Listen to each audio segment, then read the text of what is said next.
बिस्मिल्लाहिर्रहमानिर्रहीम। Welcome to CSC 241 object oriented programming.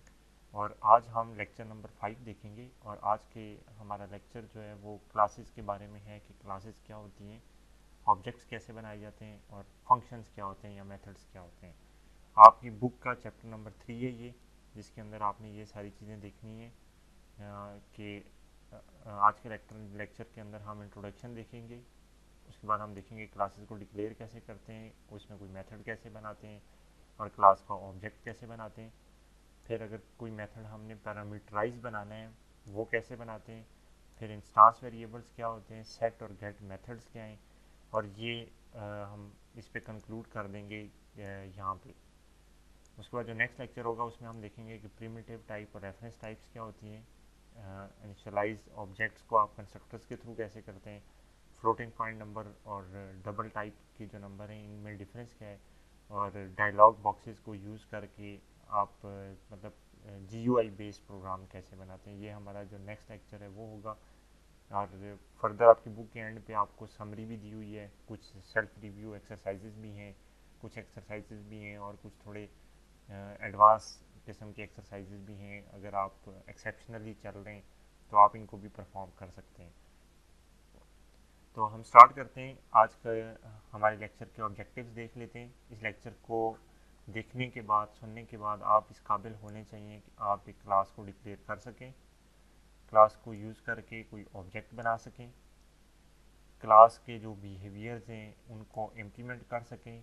Class के behaviour से मुराद जो क्लास के फंक्शंस हैं, और उसके बाद जो क्लास के एट्रीब्यूट्स हैं या इंस्टांस वेरिएबल्स हैं उनको आप इम्प्लीमेंट कर सकें। और कोई भी आप जो ऑब्जेक्ट बनाएंगे तो उसके थ्रू आप ये जो फंक्शंस आपने बनाए थे इनको कॉल कर सकें और कोई जो भी आपने टास्क परफॉर्म करना है उसको कर सकें। और इसी तरह ये जो आपने इंस्टांस वेरिएबल्स बनाए हुए थे इनको आप यूज़ कर सकें। और आपको डिफरेंस पता होना चाहिए कि ये इंस्टांस वेरिएबल्स में और लोकल वेरिएबल्स में क्या फ़र्क है। तो स्टार्ट करते हैं हम कि इस लेक्चर के अंदर हम क्लासेस, ऑब्जेक्ट्स, मेथड, पैरामीटर्स और डाटा टाइप्स, ये 5 चीज़ें पढ़ेंगे। तो क्लास कैसे बनाते हैं। कोई भी अगर आपने क्लास क्रिएट करनी है, लेट्स से आपकी बुक के अंदर ये एग्जांपल दी हुई है ग्रेड बुक के नाम से, तो उसके लिए आपको क्या करना पड़ेगा, आपको कीवर्ड यूज़ करना पड़ेगा क्लास का। और उसके बाद क्लास का नाम लिखना पड़ेगा ग्रेड बुक। और उसको एग्जैक्टली उसी नेम की आपको फाइल है उसमें आप सेव करवाना होगा जो .java फाइल की एक्सटेंशन में बनेगी। और ये जो वर्ड पब्लिक है ये आपका एक्सेस स्पेसिफायर है। ये आप बेसिकली इस पर्पज़ के लिए लगाते हैं कि आपकी क्लास कहाँ तक विजिबल होगी, मतलब कौन कौन सी दूसरी क्लासेस इसको एक्सेस कर सकती हैं। तो इसको हम परफॉर्म करते हैं साथ साथ ताकि आपको ये चीज़ें क्लियर भी होती रहें। मैंने क्लास बनानी है न्यू, मैं जावा क्लास करूँगा, क्लास का नाम में रख दूँगा ग्रेड बुक के नाम से। तो ये देखिएगा ये मेरी एक नई जावा क्लास क्रिएट हो जाएगी, पब्लिक क्लास ग्रेड बुक। और उसके बाद इस क्लास की बॉडी स्टार्ट होती है और यहाँ पे इसकी बॉडी क्लोज हो जाती है। इन दो ब्रैकेट्स के अंदर आप जो कुछ भी लिखेंगे वो इस क्लास का पार्ट बन जाएगा। ये जो ऊपर एक लाइन लिखी हुई है पैकेज लेक्चर 5, ये शो कर रही है कि ये आपकी क्लास कौन से फोल्डर या कौन से पैकेज के अंदर अवेलेबल है। तो ये देखें ये लेक्चर 5 का पैकेज था हमारा, उसके अंदर हमने ये फाइल क्लास बनाई थी, इस वजह से ये लेक्चर 5 यहाँ पे लिखा हुआ है। ये कुछ कमेंट्स हैं बाय डिफ़ॉल्ट जनरेट हो गए, आपकी मर्ज़ी है इनको लिखा रहने दें या आप इनको डिलीट भी कर सकते हैं। तो कमेंट्स का मकसद ये होता है कि आपकी कोड की रीडेबिलिटी जो है ना वो ज़्यादा हो जाए। तो ये आपकी क्लास बन गई है। देखें आपने क्या किया, जस्ट एक कीवर्ड यूज़ किया है क्लास का और उसके बाद क्लास का नेम लिखा है। ये नेम वैलिड नेम होना चाहिए। प्रोग्रामिंग के अंदर वैलिड नेम कौन से होते हैं, जो 1 2 3 से स्टार्ट ना होते हों, अंडरस्कोर या डॉलर साइन के अलावा उसमें कोई और सिंबल ना आता हो और उसके अंदर कोई वाइट स्पेस या कोई भी स्पेस जो है ना उस नाम के अंदर ना आती हो, तो वो नाम वैलिड नेम आपका होगा। और कन्वेंशन क्या है कि क्लास का नेम आप हमेशा कैपिटल से स्टार्ट करते हैं। तो इस तरह से आपने एक क्लास बना ली है ग्रेड बुक की। अब इस क्लास को यूज़ करके हमने ऑब्जेक्ट्स क्रिएट करने हैं, लेकिन ये ऑब्जेक्ट क्रिएट्स करने से पहले आपको कुछ चीज़ें समझना ज़रूरी है। उनमें से एक सबसे पहली ये चीज़ है कि मेन मेथड आपका कि आप जिस टाइम पे भी जावा की एप्लीकेशन रन करते हैं तो एप्लीकेशन से मुराद ये होती है कि आपकी वो वाली क्लास रन होगी जिसके अंदर आपने मेन मेथड बनाया हुआ है। अगर आपने मेन मेथड नहीं बनाया हुआ और आप किसी क्लास को रन करने की कोशिश करेंगे तो वो कहेगा कि ये आपकी जावा एप्लीकेशन ही नहीं है, क्योंकि इसके अंदर मेन मेथड अवेलेबल नहीं है। और मेन मेथड ऐसा मेथड है जिसे JVM बाय डिफ़ॉल्ट कॉल करता है जब भी कोई एप्लीकेशन एग्जीक्यूट होती है। नॉर्मली आप जितने भी दूसरे मेथड बनाते हैं, इन मेथड्स को कॉल करने के लिए आप उसका कोई ऑब्जेक्ट बनाते हैं, ठीक है। आपको अलग से बताना पड़ता है या ऑब्जेक्ट बना के बताना पड़ता है, और कुछ ऐसे भी हैं कि आप सिंपल क्लास के नाम के साथ भी कॉल कर सकते हैं, लेकिन आपको एक्सप्लिसिटली बताना पड़ता है कि मुझे इस टाइम पे ये वाला मेथड कॉल करना है। लेकिन मेन मेथड आपका ऐसा मेथड है कि आपका प्रोग्राम जैसे ही एग्जीक्यूट होगा तो ये मेन मेथड आपका लोड हो जाएगा और इसने एग्जीक्यूशन परफॉर्म कर लेनी है। पब्लिक एक्सेस स्पेसिफायर है, ये किसी भी मेथड के साथ किसी भी क्लास के साथ यूज़ हो रहा हो तो इसका मतलब है कि ये मेथड या क्लास अवेलेबल टू पब्लिक है, या ये ऐसी मेथड या क्लास है जिसकी एक्सेस आपके पास इजीली अवेलेबल है जो बाकी जितनी भी क्लासें हैं। रिटर्न टाइप किसी भी मेथड की ये बताती है कि किस टाइप का डाटा ये मेथड एग्जीक्यूट होने के बाद आपको वापस करेगा, और अगर रिटर्न टाइप वर्ड होगी तो इसका मतलब है कि इस मेथड ने अपनी एग्जीक्यूशन परफॉर्म करने के बाद किसी किस्म का कोई भी डाटा वापस नहीं भेजना। तो ये आपको कुछ चीज़ें मेन मेथड के बारे में बतानी थी। और मेथड का नाम आप जब भी कोई लिखेंगे तो उसके बाद मतलब वो हमेशा किसी रिटर्न टाइप के बाद ही लिखा जाता है। सबसे पहले आप रिटर्न टाइप लिखते हैं और उसके बाद आप मेथड का नाम लिखते हैं। और कन्वेंशन क्या है कि आप जब भी किसी मेथड का नाम लिखें तो उसका पहला लेटर लोअर केस के अंदर होना चाहिए, और अगर उसमें एक से ज़्यादा वर्ड हैं तो बाकी जितने भी वर्ड्स आएंगे वो कैपिटल्स के साथ आप शुरू कर सकते हैं।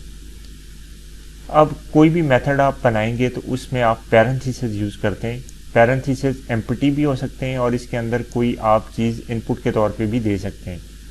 एम्प्टी पैरेंथेसिस का क्या मतलब है कि ये जो मेथड है इसे अपना एक्शन परफॉर्म करने के लिए किसी किस्म की कोई एडिशनल रिक्वायरमेंट नहीं है, इनपुट पे आप इसे कुछ भी नहीं दे रहे।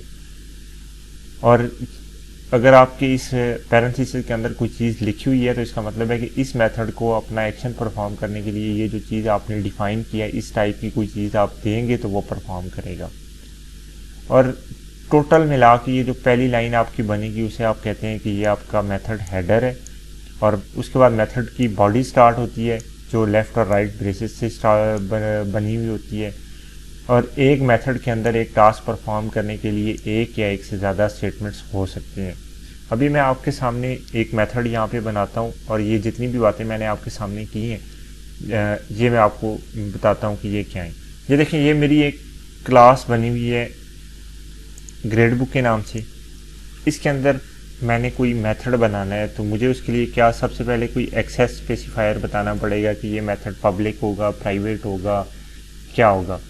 उसके बाद मैंने आपको कहा है कि उसकी कोई डाटा टाइप होगी पब्लिक वॉइड, और उसके बाद आपने मेथड का नाम लिखना है। जैसे कि इस ग्रेड बुक के अंदर एक मेथड मैं बना देता हूँ डिस्प्ले के नाम से। और इसको देखिए, मैंने कन्वेंशन क्या थी कि स्मॉल से स्टार्ट करना है नेम, तो ये मैंने स्मॉल से स्टार्ट किए। और अगर एक से ज़्यादा वर्ड यूज़ होते तो दूसरे जितने भी वर्ड्स थे वो मैं कैपिटल से करता। और मेथड के लिए आपको पैरेंथेसिस बनाने पड़ेंगे। जब पैरेंथेसिस आप बनाते हैं तो इसका मतलब है कि ये आपने जो चीज़ लिखी है ये किसी फंक्शन के बारे में है। उसके बाद इस मेथड की बॉडी स्टार्ट होगी और उसके बाद इस मेथड की बॉडी के अंदर आपने जो भी स्टेटमेंट्स लिखनी है, जो भी एक्शन परफॉर्म करना है या जो भी टास्क आप परफॉर्म करना चाहते हैं आप वो सारा लिखेंगे। ये सारी चीज़ मैं आपको यहाँ से बताता हूँ। पहली चीज़ ये है कि मेथड का नाम हमेशा रिटर्न टाइप के बाद आता है। तो ये देखें, ये हमारे मेथड का क्या नाम था, डिस्प्ले मैसेज, और ये इसकी रिटर्न टाइप थी वॉइड, तो ये इसके बाद हमने लिखा है। आप ऐसे नहीं लिख सकते कि पब्लिक डिस्प्ले मैसेज और उसके एंड पे लिख दें वॉइड। आप रिटर्न टाइप हमेशा पहले लिखेंगे और उसके बाद उसका नाम लिखेंगे। फिर कन्वेंशन क्या है कि आपका जो मेथड का नेम है वो हमेशा लोअर केस लेटर से स्टार्ट होना चाहिए और उसके बाद जितने भी वर्ड्स हैं वो हमेशा कैपिटल से स्टार्ट होंगे। तो ये देखें, ये 2 वर्ड्स का मेरा मेथड का नेम था, तो जिसमें पहला जो स्टार्ट मैंने किया है वो स्मॉल लेटर से किया है, और उसके बाद जो नेक्स्ट जितने भी वर्ड आएंगे वो कैपिटल से स्टार्ट होते जाएंगे। और इसके बाद आपके एम्प्टी पैरेंथेसिस हैं, और ये एम्प्टी भी हो सकते हैं, इसके अंदर भी कोई चीज़ डाटा भी आप डाल सकते हैं। ये इंडिकेट करता है कि आपने इस मेथड को परफॉर्म करने के लिए कोई स्पेसिफिक इनपुट देनी है या उसके बगैर परफॉर्म करना है। तो एम्प्टी पैरेंथेसिस का मतलब है कि इस मेथड को एग्जीक्यूट होने के लिए कोई ख़ास किस्म की इनपुट नहीं चाहिए।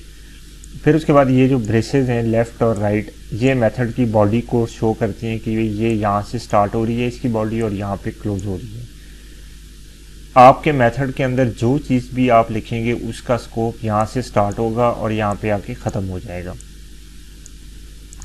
तो ये जो उसके बाद ये है कि ये जो पहली लाइन आपकी बन रही है इसको आप मेथड का हेडर कहते हैं।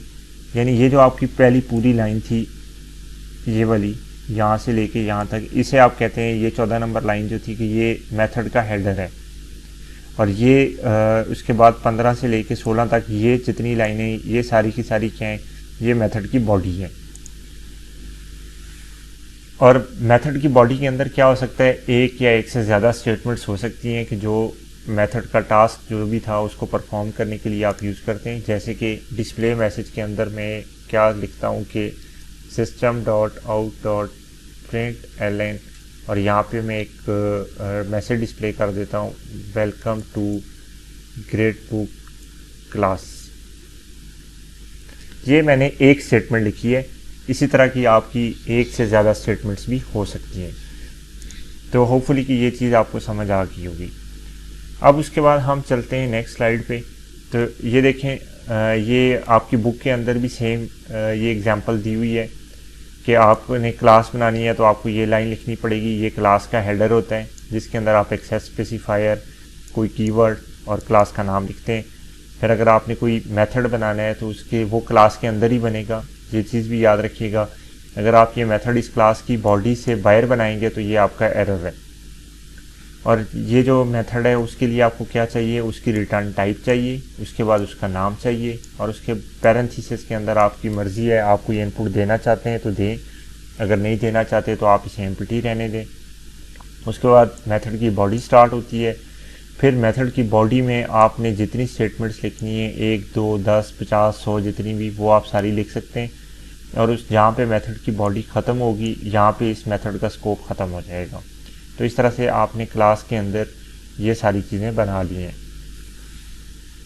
अब इस ग्रेड बुक क्लास को आपने एप्लीकेशन में यूज़ करना है। तो एप्लीकेशन से मुराद हर वो क्लास होती है जिसके अंदर मेन मेथड अवेलेबल है। आप उसे कहते हैं कि ये आपकी जावा की एप्लीकेशन है। अगर मेन मेथड नहीं लिखा हुआ तो वो आपकी एप्लीकेशन नहीं है। जिस तरह अभी ये ग्रेड बुक की आपकी जो क्लास है इसके अंदर आप देखें कि मेन मेथड नहीं लिखा हुआ, तो अगर आप इसको रन करने की कोशिश करेंगे तो ये आपको रन ही नहीं करने देगा। ये देखिए इसे रन को डिसेबल किया हुआ है क्योंकि इसके अंदर मेन मेथड आपका अवेलेबल नहीं है। ठीक है, तो आपने अगर जावा एप्लीकेशन बनानी है तो आप ये मेन मेथड इसी क्लास के अंदर भी बना सकते हैं। आपने मेन मेथड कैसे लिखते हैं, public static void main string type की एरे है, उसका args नाम है और उसके बाद इसकी बॉडी है। ये मेन मेथड लिखने का तरीका है। और जैसे ही आप ये मेन मेथड लिख के अपने प्रोग्राम को सेव करेंगे तो आप देखिएगा यहाँ पे, नोट करिएगा, यहाँ पे प्ले का सिंबल बना हुआ आ जाएगा। ये मैं कंट्रोल S प्रेस कर रहा हूँ, ये प्ले का सिंबल बना हुआ आ गया। अब ये ग्रेड बुक की एप्लीकेशन बन गई है। और जैसे ही इसमें से मैं मेन मेथड को निकालूंगा और इसको सेव करूंगा तो ये प्ले का सिंबल हट जाएगा। अब ये सिंपल एक क्लास बन गई है। तो क्लास को आप रन नहीं कर सकते, एप्लीकेशन को आप रन कर सकते हैं। तो एप्लीकेशन बनाने के लिए आपको मेन मेथड लिखना पड़ता है किसी क्लास के अंदर। वो आप सेम क्लास के अंदर भी लिख सकते हैं और वो आप किसी दूसरी क्लास के अंदर भी लिख सकते हैं। जिस तरह ये abc.java क्लास है, इसके अंदर भी मैं लिख सकता हूँ।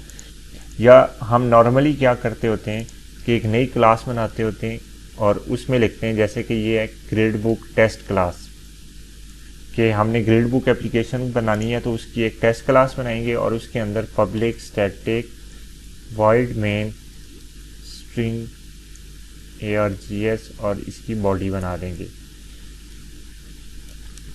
अब देखिए ये मैंने जैसे ही सेव किया तो ये आपके पास प्ले का सिंबल बना हुआ आ गया कि भाई ये आपकी एक एप्लीकेशन बन गई है। अब अगर आप इसको रन करने के लिए राइट क्लिक करेंगे तो ये रन वाला बटन आपका इनेबल हो जाएगा कि आप इस फाइल को रन कर सकते हैं। ये बेसिकली आपकी एप्लीकेशन है।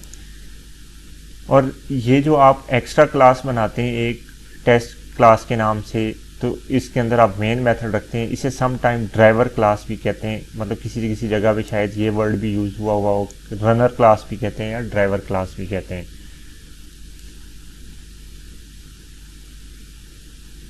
जब तक मेन मेथड अगर नहीं है तो आपकी ग्रेड बुक वाली क्लास एप्लीकेशन नहीं है, ये लाइन लिखी हुई है। और अगर आप इसको एग्जीक्यूट करने की कोशिश करेंगे तो आपको एरर मिल जाएगा। वो एरर क्या होगा कि exception in thread main java.lang.no such method error main method ही आपका अवेलेबल नहीं है, ये वाला एरर आपको मिल जाएगा। तो आप क्या कर सकते हैं कि आप must either declare a separate class that contains a main method, जो काम हमने अभी किया है कि हमने ग्रेड बुक टेस्ट की क्लास बनाई और उसमें मेन मेथड बना दिया, या फिर आप मेन मेथड को ग्रेड बुक के अंदर भी लिख सकते हैं, जो हमने थोड़ी देर पहले किया भी है। अगर आपके प्रोग्राम बड़े साइज़ के हैं तो फिर आप यूजुअली मेन मेथड को सेपरेट क्लास के अंदर रखते हैं, और ये कुछ प्रोग्रामर इस सेपरेट क्लास को ड्राइवर क्लास भी कहते हैं। तो होपफुली कि ये इस स्लाइड के अंदर जितनी भी पॉइंट्स लिखे हुए हैं ये सारे आपको क्लियर हो गए। अब देखें, ये सेम वही काम इसने किया है कि एक ग्रेड बुक टेस्ट क्लास बनाई है जिसकी बॉडी स्टार्ट हुई है, यहाँ पे आके इसकी बॉडी क्लोज हो गई। इसके अंदर एक मेन मेथड बनाया है, ये मेथड का हेडर है। फिर इसके बाद ये बॉडी स्टार्ट हुई है इस मेथड की और ये क्लोज हो गई है। अब इसके अंदर हमने ग्रेड बुक का ऑब्जेक्ट बनाना है और फिर जो हमारा डिस्प्ले मैसेज था उसको कॉल करना है। अब देखें, ये ग्रेड बुक क्लास थी। क्लास का मैंने आपको बताया था ये जस्ट टेम्पलेट्स होते हैं। जब तक ये मेमोरी के अंदर लोड ना हो आपके ये किसी काम की भी नहीं है। आप 100 क्लास बना के रख लें, वो बेशक पढ़ ही रहे हैं, उन्होंने कोई मेमोरी ऑक्युपाई नहीं करनी, मतलब कोई रैम ऑक्युपाई नहीं करनी आपकी, तो ये आपके किसी काम की नहीं है। तो इनको यूज़ करने के लिए आप किसी भी क्लास को यूज़ करने के लिए उसके ऑब्जेक्ट बनाते हैं, और ऑब्जेक्ट बनाने के लिए आप क्या करते हैं, किसी फंक्शन के अंदर भी आप ऑब्जेक्ट बना सकते हैं, किसी दूसरी क्लास के अंदर भी आप ऑब्जेक्ट बना सकते हैं, और आप ये ऑब्जेक्ट सेम क्लास के अंदर भी बना सकते हैं। मतलब ये आपके अपने ऊपर है कि आप ये ऑब्जेक्ट कहाँ पे बनाना चाहते हैं। तो हम फिलहाल मेन मेथड के अंदर ये ऑब्जेक्ट बनाएंगे, और बाद में हम जैसे जैसे आगे बढ़ते जाएंगे आप देखेंगे कि मैं ये ऑब्जेक्ट किसी दूसरे मेथड के अंदर भी बना सकता हूँ, ये ऑब्जेक्ट मैं किसी दूसरी क्लास के अंदर भी बना सकता हूँ, और ये ऑब्जेक्ट जो है मैं सेम क्लास के अंदर भी बना सकता हूँ। आपको तरीका आना चाहिए कि ऑब्जेक्ट कैसे बनाते हैं। तो ऑब्जेक्ट बनाने के लिए आपने सबसे पहले एक वेरिएबल डिक्लेयर करना है और उसकी डाटा टाइप बतानी है कि किस टाइप का ऑब्जेक्ट आप बनाएंगे जो इस वेरिएबल में स्टोर होगा।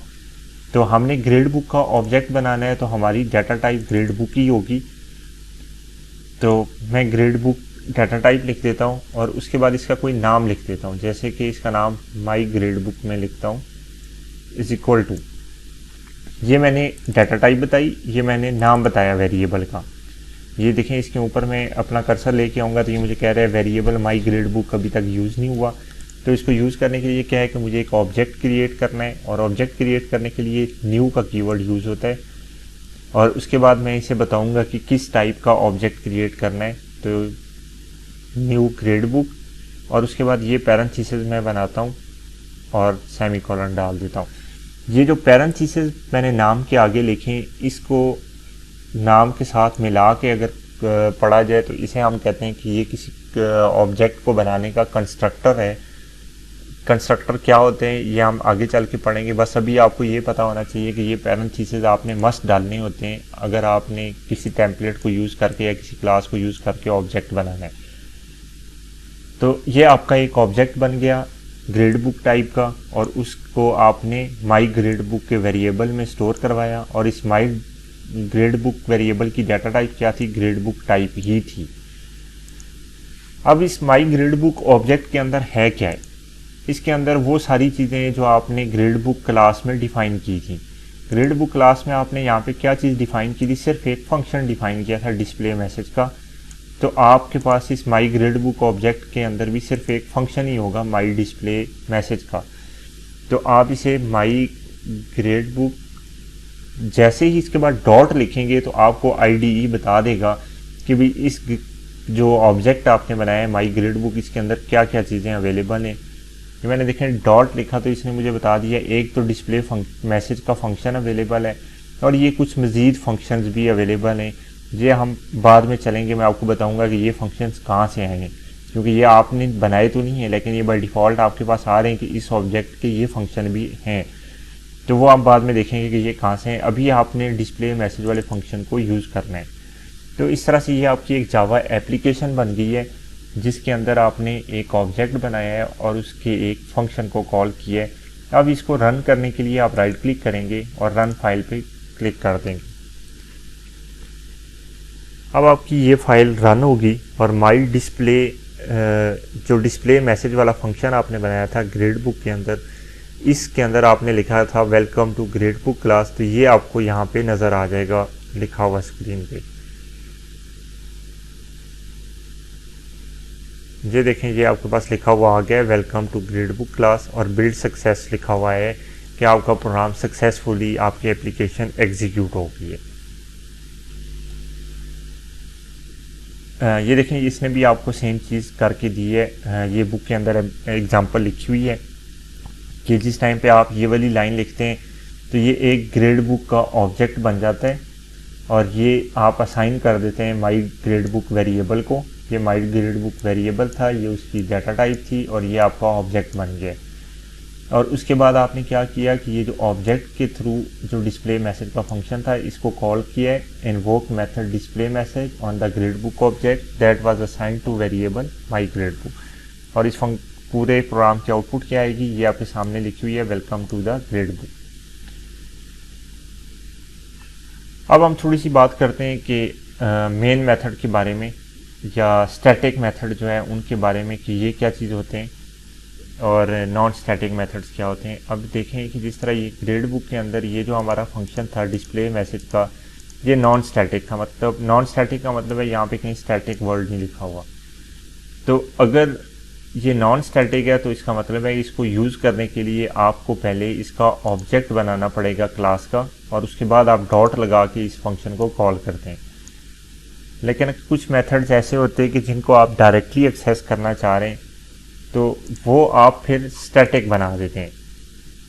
अगर मैं इसको स्टैटिक कर दूंगा तो अब मैं इसको बगैर इस ऑब्जेक्ट के नाम के साथ भी एक्सेस कर सकता हूं और डायरेक्टली मैं इसको कह देता हूं कि ग्रेड बुक जो क्लास है मेरी उसके अंदर डिस्प्ले मैसेज वाला फंक्शन है उसको कॉल कर लो।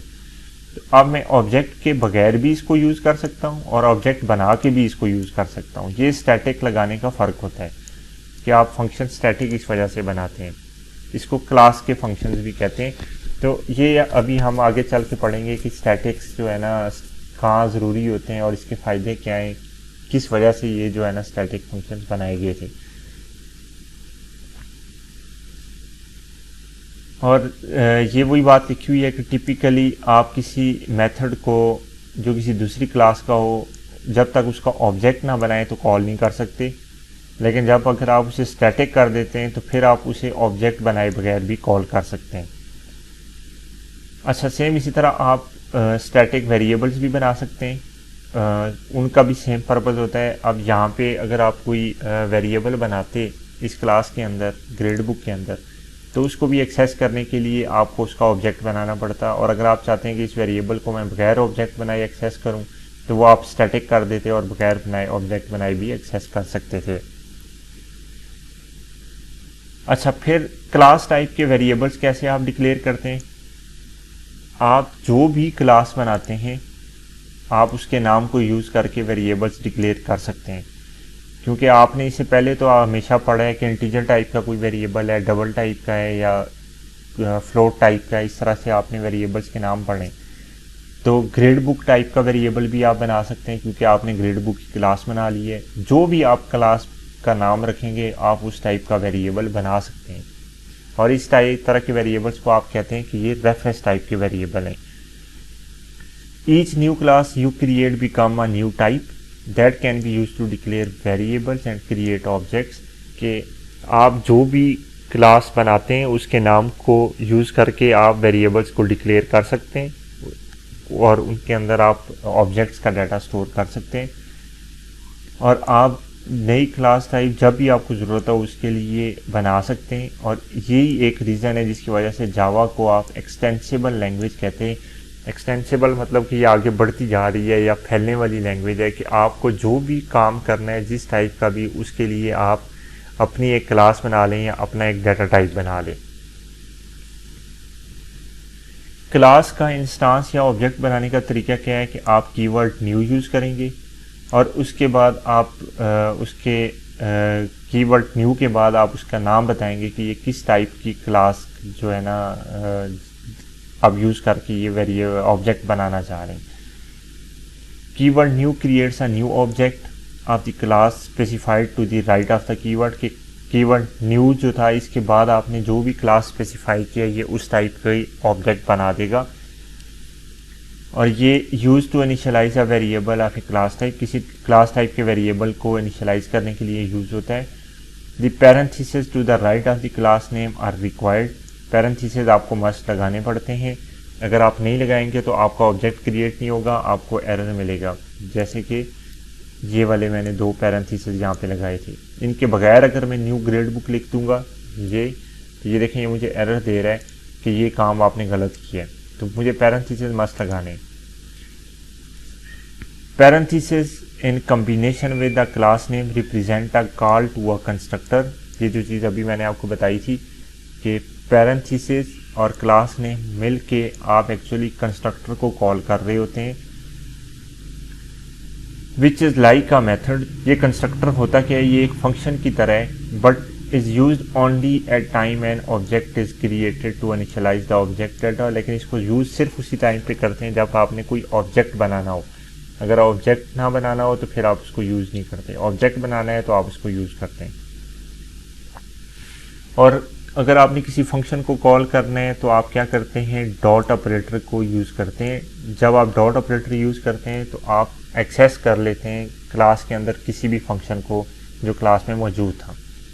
और उसके बाद आपका फंक्शन जो है ना, फंक्शन कॉल क्या करेगी कि उस जो आपका मेथड था उसे फोर्स करेगी कि आपने अपना जो टास्क है वो परफॉर्म करें।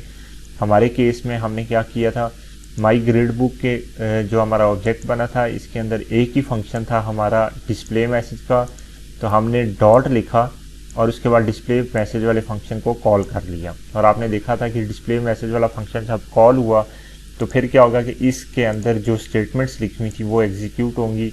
ये स्टेटमेंट एग्जीक्यूट हुई थी तो स्क्रीन पे हमें welcome to grade book class लिखा हुआ नज़र आ गया था। अच्छा, मेन मेथड के बारे में है कि कोई भी क्लास जो है ना उसके अंदर आप मेन मेथड लिख सकते हैं। JVM हमेशा मेन मेथड को एग्जीक्यूट करेगा किसी भी क्लास की एप्लीकेशन को एग्जीक्यूट करने के लिए।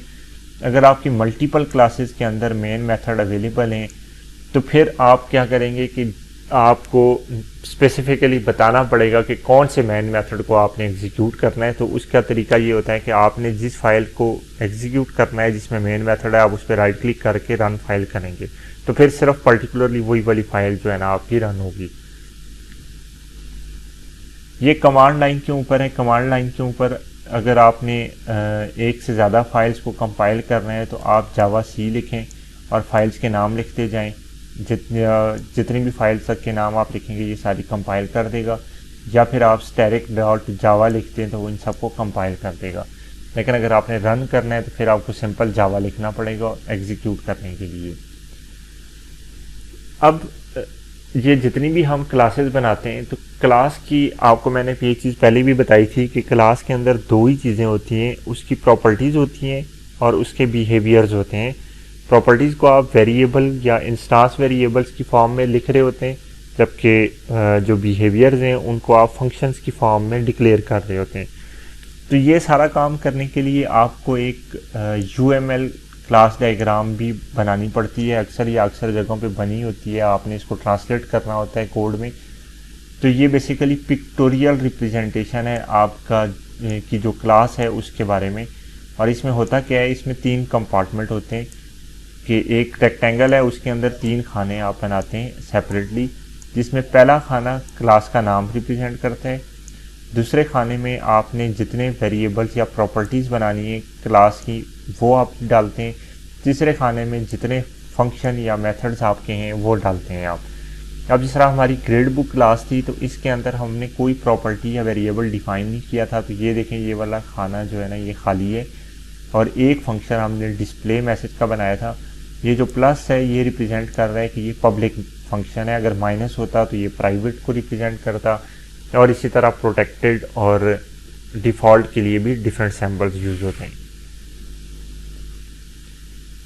आप एक एग्जांपल लें कि हम एक ऐसा फंक्शन बनाना चाह रहे हैं कि जिसको आप इनपुट पे कोई पैरामीटर्स भी देंगे, क्योंकि अभी तक आपने जो डिस्प्ले मैसेज वाला फंक्शन देखा था ये आपने इनपुट पे इसको कुछ भी नहीं दिया था, बस आपने कहा था कि ये एग्जीक्यूशन हो जाएगी इसकी बगैर किसी भी एडिशनल इंफॉर्मेशन की। अभी आप कोई ऐसा फंक्शन बनाना चाह रहे हैं कि जिसको इनपुट पे आप कोई चीज़ इनपुट करेंगे और तब जाके वो एग्जीक्यूट करेगा, वरना नहीं करेगा, तो ऐसे फंक्शंस को पैरामीटराइज फंक्शन कहते हैं। और ऐसे फंक्शन को डिक्लेयर करने के लिए आपको कुछ एडिशनल काम करने पड़ते हैं। तो आपके सामने एक सिनेरियो है, कार की एग्जांपल है कि अगर आप कार का गैस पेडल उसको प्रेस करते हैं तो वो मैसेज दे देता है आपके इंजन को कि आरपीएम बढ़ा दो और आपकी कार जो है ना वो तेज़ हो जाती है।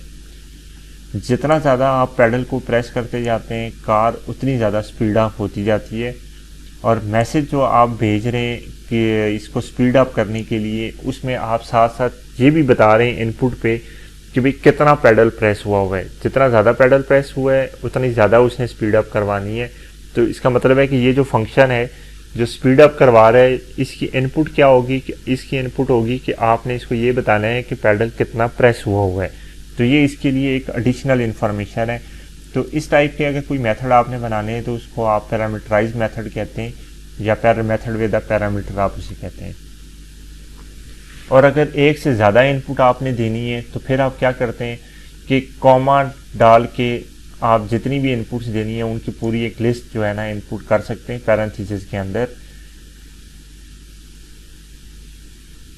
और उसके अलावा जिस टाइम पे आप इस फंक्शन को कॉल करेंगे तो आपने फिर जितनी भी यहाँ पे बताई थी कॉमा सेपरेट करके कि भाई इतनी इनपुट्स आपको मिलेंगी, तो आपको इतनी वैल्यूज़ फिर प्रोवाइड करनी पड़ती हैं, तब जाके ये फंक्शन आपका एग्जीक्यूट होता है। अब इस तरह ये एग्जांपल आपके सामने आ गई, ये वही डिस्प्ले मैसेज है। पहले ये हमने इसे कहा था कि आप बस सिंपली डिस्प्ले करवा दो कि वेलकम टू ग्रेड बुक। अब हम इसे कहते हैं कि आपको जो कोर्स का नेम मिलेगा आप उसकी ग्रेड बुक को के लिए वेलकम का मैसेज डिस्प्ले करा दो। तो welcome to the grade book for, और जो भी आपने कोर्स नेम लिखा है वो नेम आगे जो है ना आप डिस्प्ले करवा दें। तो इस टाइप के फंक्शंस को क्या कहते हैं, पैरामीटराइज फंक्शन। ये देखें आप डिस्प्ले मैसेज के बाद आपने इसको लिख दिया है स्ट्रिंग कोर्स नेम। मैं इसको बना के देता हूँ आपको। ये देखें ये आपका सिंपल डिस्प्ले मैसेज था। अब मैं यहाँ पे इसी को इसको मैं स्टैटिक की जगह पे ख़त्म करके नॉर्मल मेथड ही कर देता हूँ। ये मैंने आपको बता दिया है। इस फंक्शन को मैं कॉपी करके यहाँ पे पेस्ट करता हूँ।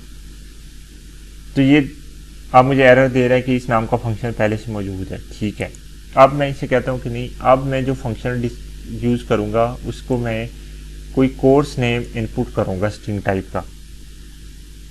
और आपने क्या करना है, welcome to grade book class of the course, और उसके बाद आप कंकैटिनेट कर दें ये जो कोर्स नेम आपने यूज़र से इनपुट ली थी उसको। अब देखें आपके डिस्प्ले मैसेज के दो फंक्शन हो गए, सेम नाम है दोनों फंक्शंस का, डिस्प्ले मैसेज।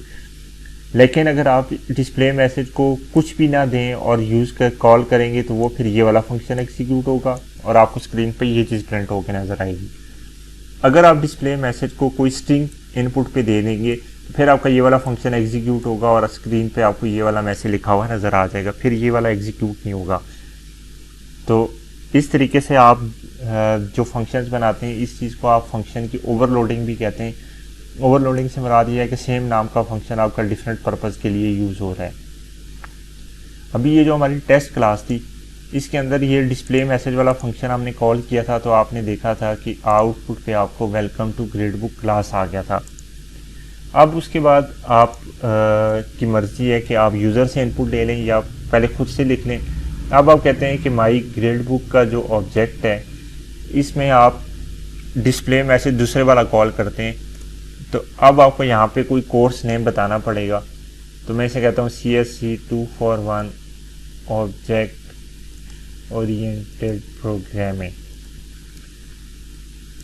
अब अगर मैं इस प्रोग्राम को रन करूँगा तो ये देखिएगा आपके पास दो आउटपुट्स आएंगे।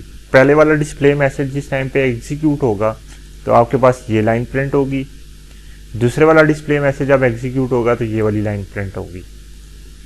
तो ये देखें, ये आपके पास ये दो लाइनें आ गई हैं, पहले के केस में ये वाली लाइन, दूसरे केस में ये वाली लाइन। तो इस तरह से आप मैसेज मेथड्स को कोई इनपुट दे के भी कॉल कर सकते हैं। ये सेम चीज़ जो है ना यहाँ पे इसने करके बताई है, लेकिन इसने यूज़र से इनपुट ली है। यूज़र से इनपुट लेने के लिए स्कैनर क्लास का एक ऑब्जेक्ट बनाया है। ये चीज़ हम पढ़ चुके हैं कि स्कैनर क्लास के ऑब्जेक्ट हम क्यों बनाते हैं। उसके बाद आपने उसने स्क्रीन पे एक मैसेज प्रिंट कराया है कि आप कोर्स का नाम लिखें। फिर इनपुट डॉट नेक्स्ट लाइन की मदद से जो भी यूज़र ने नई लाइन लिखी हुई है वो उठाई और उसे एक स्ट्रिंग कोर्स नेम के तौर पे सेव कर दिया। फिर एक ब्लैंक लाइन इसने प्रिंट करवा दी है और उसके बाद उसने डिस्प्ले मैसेज के अंदर ये कोर्स नेम जो भी आप यूज़र ने किया था वो डाला और इस डिस्प्ले मैसेज वाले फंक्शन को कॉल किया। तो ये देखें, ये आपके पास सारी आउटपुट लिखी हुई आ रही है कि please enter the course name. उसने कोर्स नेम ये वाला लिखा तो आपको लिखा हुआ आ गया welcome to the grade book for CSC101। ये जो कोर्स नेम यूज़र ने एंटर किया था वो लिखा हुआ आ गया। अब ये जो ऊपर कोड था इसके अंदर ये जो स्कैनर क्लास का नेक्स्ट लाइन वाला फंक्शन है ये क्या करता है, ये आपका उस टाइम तक कैरेक्टर्स को रीड करता रहता है जब तक कि कोई यूज़र एंटर नहीं दबा देता। जैसे ही एंटर दबेगा तो उसके बाद वो जितनी भी कैरेक्टर्स लिखे हुए थे वो उन्हें एज अ स्ट्रिंग अपने पास उठाएगा और सेव करवा लेगा। और स्कैनर का जो नेक्स्ट मेथड है ये आपके इंडिविजुअल वर्ड्स रीड करता रहता है और उस टाइम तक करता रहता है जब तक कि आपका वाइट स्पेस कैरेक्टर जो है, वाइट स्पेस कैरेक्टर आपका जब तक नहीं आ जाता ये उस टाइम तक इसको रीड करता रहेगा। जैसे ही कोई वाइट स्पेस कैरेक्टर आएगा, वाइट स्पेस कैरेक्टर से मुराद कोई स्पेस आती है, एंटर आता है, तो ये उसको सेव करवा देगा डाटा को। पैरामीटर्स और आर्गूमेंट्स के बारे में थोड़ी सी मज़ीद डिटेल्स मैं आपको बताना चाह रहा हूँ कि किसी भी फंक्शन के अंदर नंबर ऑफ आर्गूमेंट्स जो मेथड कॉल के अंदर हैं वो एग्जैक्टली मैच करने चाहिए जब आप किसी भी फंक्शन को डिक्लेयर करें उसके साथ।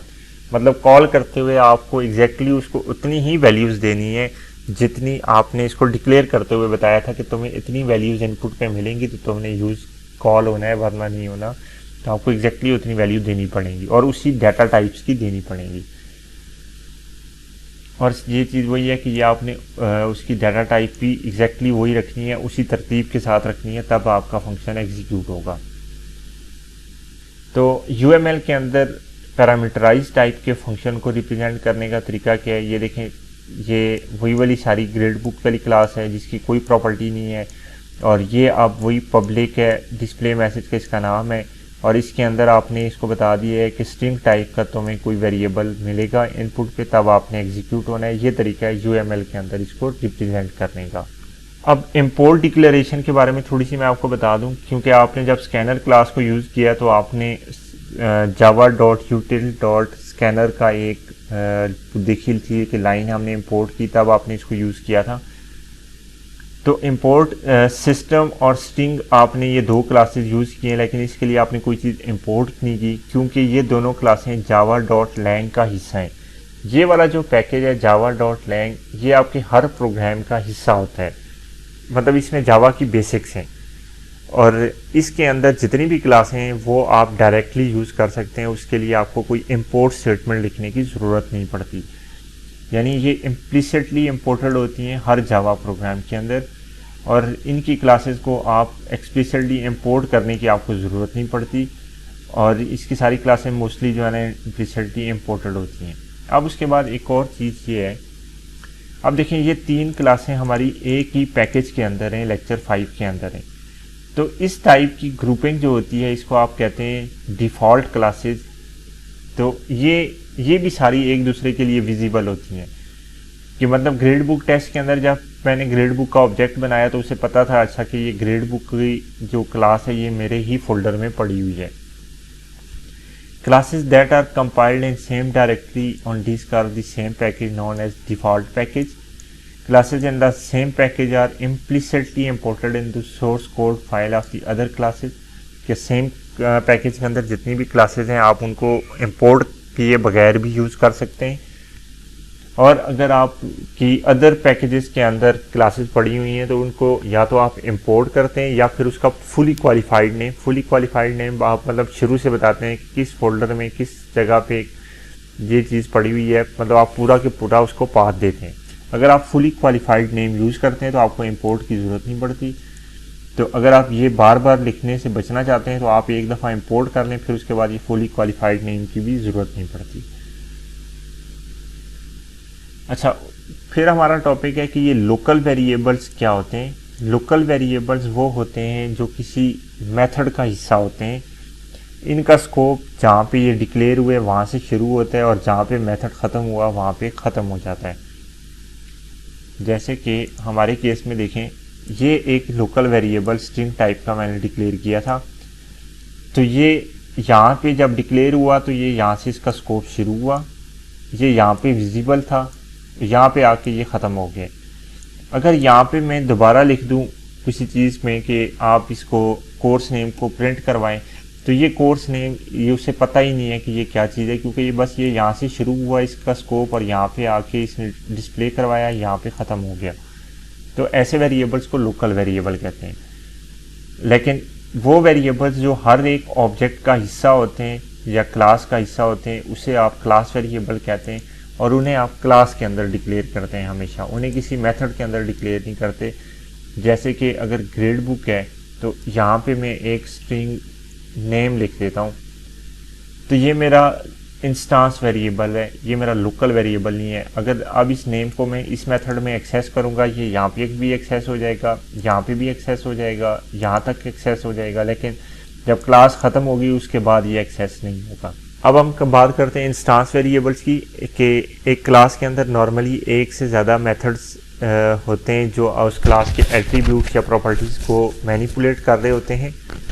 एट्रीब्यूट्स आप हमेशा वेरिएबल्स की फॉर्म में लिखते हैं जिन्हें आप फील्ड भी कहते हैं, और ये हमेशा क्लास की डिक्लेरेशन के अंदर होते हैं, क्लास की बॉडी के अंदर किसी फंक्शन की बॉडी के अंदर या क्लास की बॉडी से बाहर नहीं होते हैं। इंस्टांस वेरिएबल ये हर एक ऑब्जेक्ट जो भी बनता है उसकी अपनी अपनी वो एक कॉपी इनकी मेंटेन करते हैं, इसलिए इसको इंस्टांस वेरिएबल कहते हैं कि हर एक ऑब्जेक्ट या हर एक इंस्टांस के पास इसके अपनी अपनी वैल्यूज़ इसकी मौजूद होती हैं। जैसे कि ये ग्रेड बुक क्लास में देखें, एक कोर्स नेम का स्ट्रिंग टाइप का वेरिएबल बनाया, ये आपका इंस्टांस वेरिएबल है। ये आप ग्रेड बुक के जितने भी ऑब्जेक्ट बनेंगे हर एक ऑब्जेक्ट का के अंदर ये एक अपनी कॉपी इसकी पड़ी हुई होगी स्ट्रिंग टाइप के कोर्स नेम की। और इंस्टांस वेरिएबल्स को नॉर्मली आप प्राइवेट करते हैं। प्राइवेट का मतलब है कि इसकी विजिबिलिटी विद इन क्लास है, इस क्लास से बाहर अगर कोई इस वेरिएबल को एक्सेस करना चाहेगा तो नहीं कर सकेगा। जब भी आप किसी इंस्टांस वेरिएबल को प्राइवेट करते हैं तो फिर इसको एक्सेस करने के लिए आपको फंक्शन बनाने पड़ते हैं, और नॉर्मली उन फंक्शंस को आप सेट और गेट फंक्शन कहते हैं या एक्सेसर और म्यूटेटर फंक्शन कहते हैं। अब इस तरह ये सेट वाला फंक्शन है, ये क्या करेगा कि यूज़र से कोई भी नेम लेगा और उस नेम को उठा के इस इंस्टांस वेरिएबल में असाइन करवा देगा।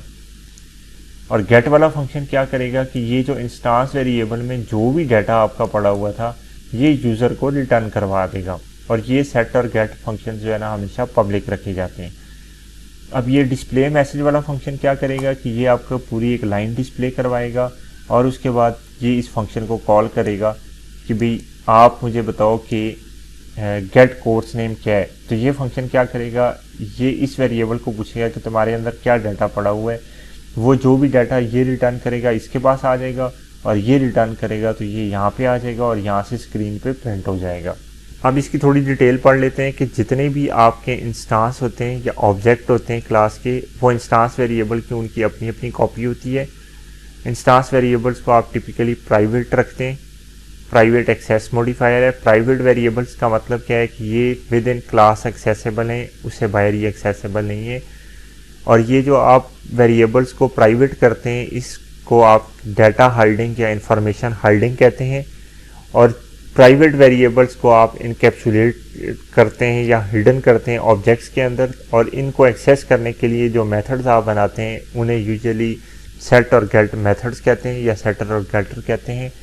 और इन का फंक्शन ये होता है कि आप एक्सीडेंटली इन वेरिएबल्स की वैल्यू को चेंज नहीं करना चाहते, आप चाहते हैं कि किसी खास तरीके के साथ अगर किसी बंदे ने इनकी वैल्यूज़ को छेड़छाड़ करनी है तो वो करे, अदरवाइज ना करे।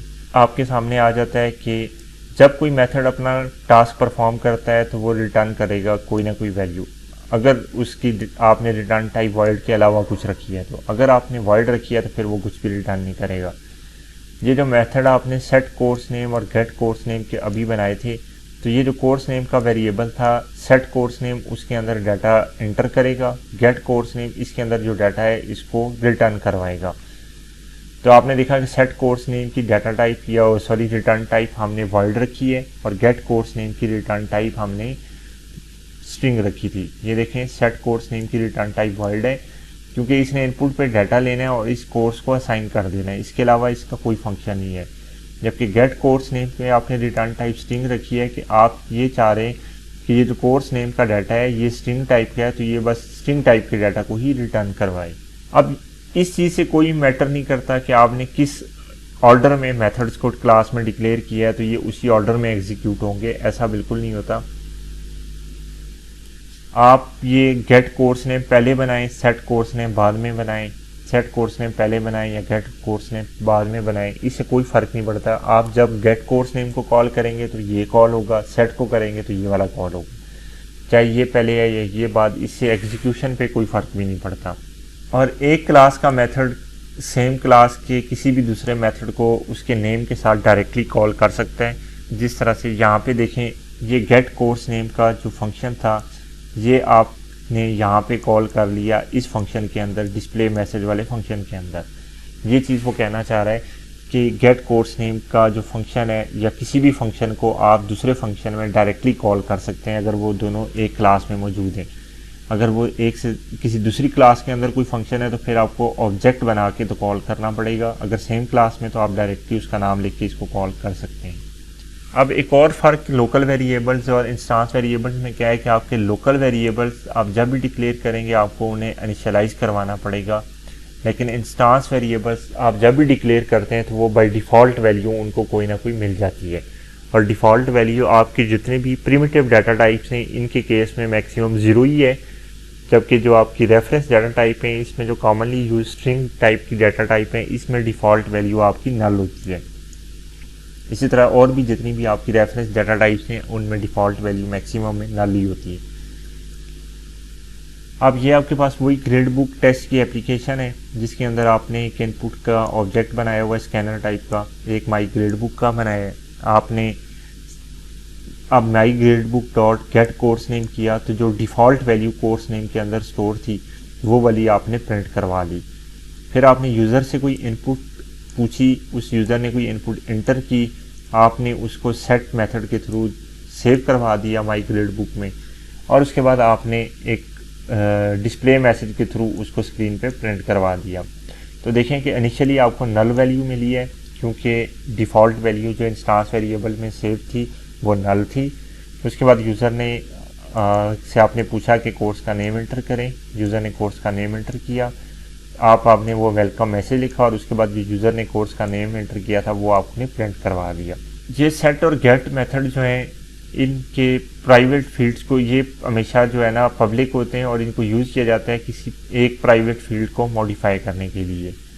और इन सेट और गेट मेथड्स को आप जो है ना एक्सेसर और म्यूटेटर मेथड भी कहते हैं, और ये यूजुअली जो वेरिएबल जिसको मॉडिफाई करने के लिए आप यूज़ कर रहे हैं उसी के नाम के साथ आप सेट और गेट लगा के इसको यूज़ करते हैं, और ये रिकमेंडेड कन्वेंशन भी है।